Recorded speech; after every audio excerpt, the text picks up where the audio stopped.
ঢাকার মিরপুরে একটি নিষ্পাপ মেয়ের নির্মম মৃত্যুর মাধ্যমে মানুষের মানবিক মূল্যবোধের চূড়ান্ত অবক্ষয়ের চূড়ান্ত প্রমাণ মিলেছে। প্রিয় উপস্থিতিবৃন্দ, প্রিয় ভাই বোনরা, এ বিষয়ে একটি কথা আজকের এই অনুষ্ঠানে আমি পরিষ্কারভাবে আপনাদের সামনে তুলে ধরতে চাই।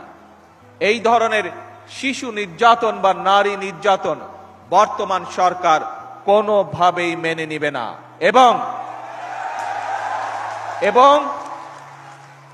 বর্তমান সরকার রামিসার এই হত্যাকারীর সর্বোচ্চ শাস্তি ইনশাআল্লাহ আগামী 1 মাসের মধ্যে নিশ্চিত করবে এবং সেই সর্বোচ্চ শাস্তি হচ্ছে মৃত্যুদণ্ড,